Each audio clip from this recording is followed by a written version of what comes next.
Hello everyone. आज हम standard seventh बाल भारती के लेसन नंबर 9 समानुपात और विलोमानुपात के ऊपर डिस्कशन करेंगे। तो सबसे पहला इसमें है समानुपात।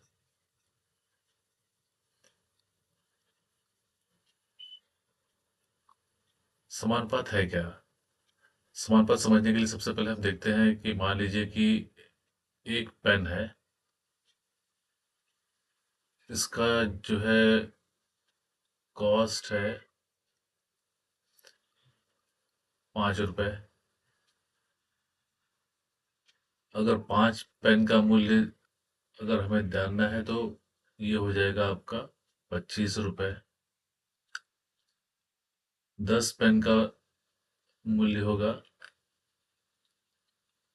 50 रुपए। तो हम यहाँ पे देख रहे हैं कि जैसे जैसे पेन का दाम बढ़ रहा है, जैसे जैसे पेन के नंबर्स बढ़ रहे हैं, जैसे जैसे पेन अगर बढ़ रहा है तो हमारा उसका दाम भी बढ़ रहा है, मतलब उतने पेन का दाम भी बढ़ रहा है।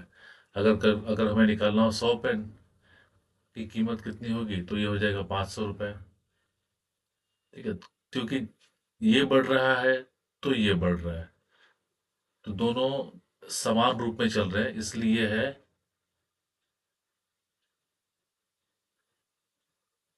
समान। अब एग्जाम्पल यहाँ पर दिया हुआ है कि अ, एक ये वृत्त है, एक वृत्त है, उसको एक बीच में से एक व्यास निकाला जाए। तो ये व्यास वृत्त को दो भागों में डिवाइड कर रहा है, पहला भाग ये हो गया, दूसरा भाग ये हो गया। अभी अगर अ, एक वृत्त को अगर दो व्यास अगर इसमें खींचे जाए तो ये वृत्त को चार भागों में डिवाइड कर रहा है, एक, दो, तीन और चार। वैसे ही हमारे पास ये कुछ क्वेश्चन है। पहला क्वेश्चन है, आकृति ए में एक व्यास के कारण वृत्त के कितने भाग बने हुए हैं। यहाँ पर ये अगर देखें तो इसमें दो भाग बने हुए हैं, एक व्यास के कारण दो भाग। बी में दो व्यास के कारण वृत्त के कितने भाग है, एक, इसमें एक व्यास ये है, दूसरा व्यास ये है, तो इसके चार भाग बने हुए हैं। तो ये हो गए इसके चार भाग। फिर आकृति डी में चार व्यास के कारण वृत्त के कितने भाग बने हुए हैं। तो यहाँ पर है एक, दो, तीन, चार, पाँच, छः, सात, आठ, तो ये हो जाएगा 8 भाग बने हुए हैं।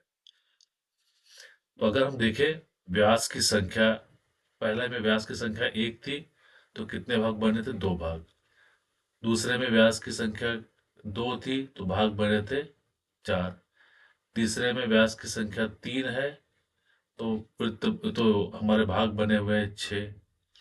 और चौथे में व्यास की संख्या चार है तो ये बने हुए हैं आठ। अब एक चीज हम यहाँ पे देखते हैं, जैसे कि ये 1/2 है, अगर हम इसको अगर सॉल्व करेंगे तो ये भी आएगा 1/2 ही आएगा। इसको सॉल्व करेंगे तो ये भी आएगा 1/2 आएगा। इसको सॉल्व करेंगे तो ये भी आएगा दो, 1/2 आएगा। तो ये सभी के सभी जो भिन्न है इनके सभी का मान, अनुपात कहेंगे वो 1/2 ही है। ठीक है, तो ये समानुपात है। अब हम इसके प्रश्न संख्या 37 इसको हम सॉल्व करेंगे। तो इसमें जो पहला क्वेश्चन है यहाँ पर, 7 किलोग्राम प्याज का मूल्य 140 रुपये है, तो 12 किलोग्राम प्याज का मूल्य कितना होगा। ठीक है, तो यहाँ पर जैसे दिया हुआ है 7 किलोग्राम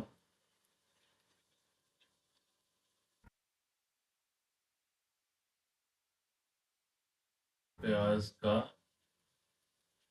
मूल्य, ये दिया हुआ हमें 140 रुपये। तो हमें निकालना है 12 किलोग्राम प्याज का, तो 12 किलोग्राम प्याज का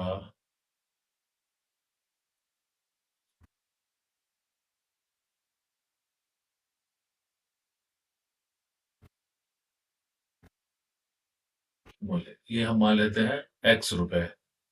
हमें ये पता नहीं इसका मान, तो अब इसको हम अनुपात रूप में लिखेंगे तो 7 किलोग्राम प्याज का मूल्य 140 रुपए है, तो 12 किलोग्राम प्याज का मूल्य एक्स रुपए। एक्स हमें निकालना है, एक्स हमें पता नहीं है, यानी ठीक है। तो अब ये करेंगे हम इसको, 7 गुणे एक्स बराबर 12 गुणे 140। तो एक्स बराबर होगा 12 गुणे 140 बटे 7। 7 ये 2 बार कटेगा, मतलब 20 बार कटेगा, तो ये हो जाएगा एक्स बराबर 12 गुणे 20। तो हमारा एक्स का मान आ गया 240। एक्स क्या है हमारा? प्याज का मूल्य। तो 12 किलोग्राम प्याज का मूल्य होगा 240 रुपए। क्वेश्चन नंबर 2 दिया हुआ है, 600 रुपए में 15 घास की गठियां मिलती हैं, तो 1280 रुपए में कितनी घास की गठियां मिलेंगी? तो इसको हम लिख लेते हैं पहले, 600 रुपए में 15 घास की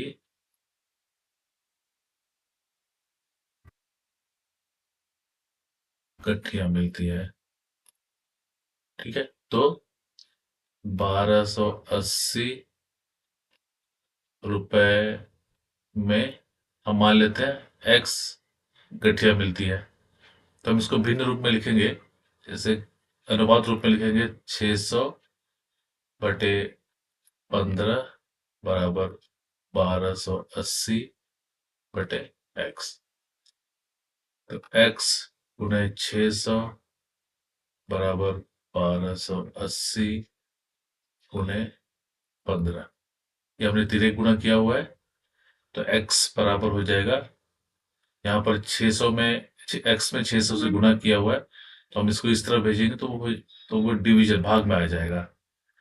1280 गुणे 15 बटे 600। ये 0 इससे कट गया,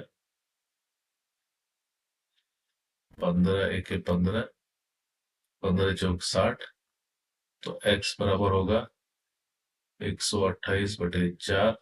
इसको हम और सिंप्लीफाई कर लेते हैं, तो x का मान ये हो जाएगा 4 के 4, 4 तिया 12, 4 दूने 8, तो x का मान होगा 32। तो हमारा x क्या है? 1200 रुपए में कितनी घास की गठियां मिलेंगी? 1200 रुपए में 32 घास की गठियां मिलेंगी। क्वेश्चन नंबर 3 हम देखते हैं।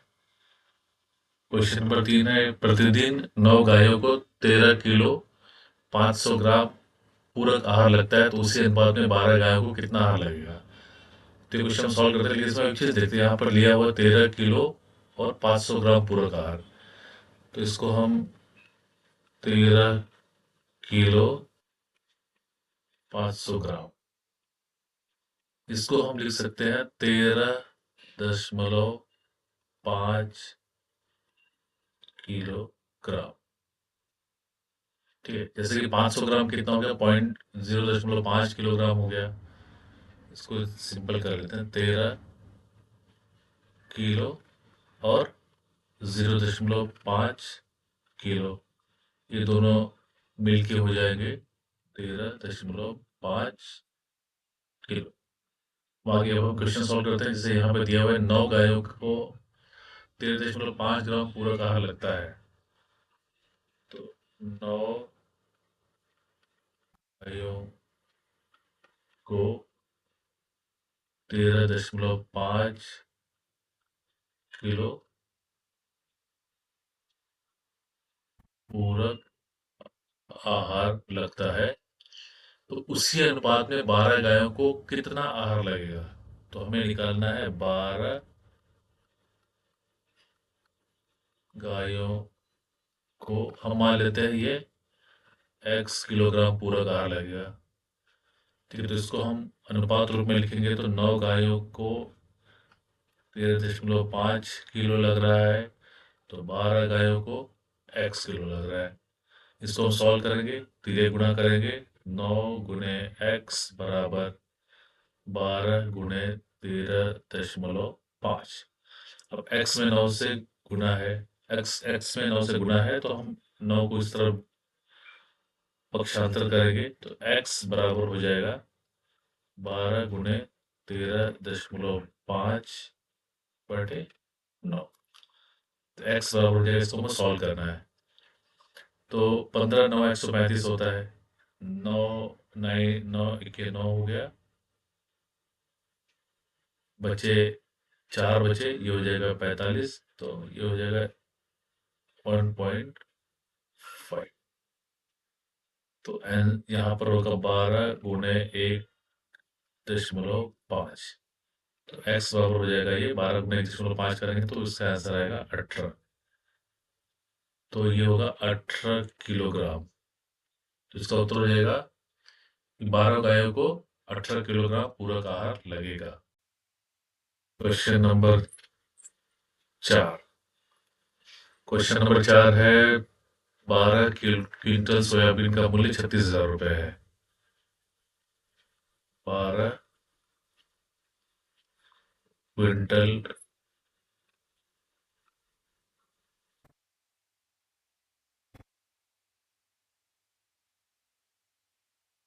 सोयाबीन का मूल्य 36,000 रुपए।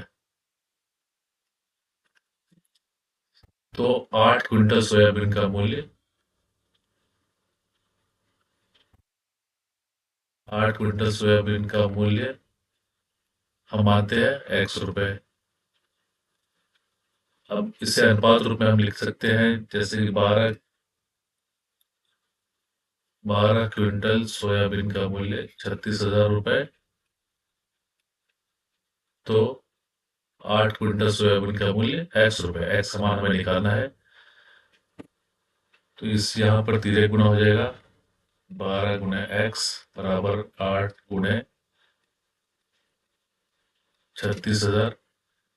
एक्स में 12 से मल्टीप्लाई किया हुआ है, 12 का पक्षांतर करेंगे, एक्स बराबर 8 गुणे 36,000 बटे 12, 12 एक 12, 12 तिया 36, तो ये 3,000 बन जाएगा।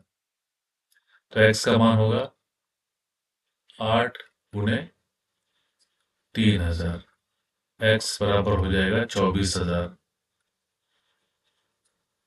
तो इसका मतलब हो गया 8 क्विंटल सोयाबीन का मूल्य होगा 24,000 रुपए। क्वेश्चन नंबर 5 यहाँ पर है, दो मोबाइल का मूल्य 16,000 रुपए है। दो मोबाइल का मूल्य 16,000 रुपए है, तो 13 मोबाइल खरीदे गए। 13 मोबाइल खरीदे गए, तो 13 मोबाइल का मूल्य कितना होगा ये हमें निकालना है। तो मान लेते हैं 13 मोबाइल का मूल्य 100 रुपए है। इसको अनुपात रूप में लिखेंगे तो 2 बटे 2 मोबाइल का मूल्य हो गया 16,000, तो 13 मोबाइल का मूल्य 100 रुपए। यहाँ पर 2 गुणे एक्स बराबर 13 गुणे 16,000, 13 गुणा करने पर तो x बराबर हो जाएगा 13 गुणे 16,000 बटे 2। x का मान होगा 13 गुणे, ये हम 2 के 2 अठे 16, तो ये हो जाएगा 8,000। 8 और ये 3 0, x हो जाएगा 13 गुणे 8, 13 अठे 104, और ये 0 0 0। तो ये x का मान आ गया 1,04,000 रुपए। एक्स क्या है हमारा 13 मोबाइल का मूल्य, तो 13 मोबाइल का मूल्य होगा 1,04,000 रुपए। तो बच्चों, हमारा यह प्रश्न संग्रह 37 समानुपात पर यही समाप्त होता है। अगले वीडियो में हम प्रश्न संग्रह 38 विलोमानुपात के बारे में देखेंगे। उम्मीद है ये वीडियो आपको पसंद आया होगा। इस तरह के और आसान वीडियो पाने के लिए हमारे चैनल को लाइक, शेयर और सब्सक्राइब ज़रूर करें। Thank you.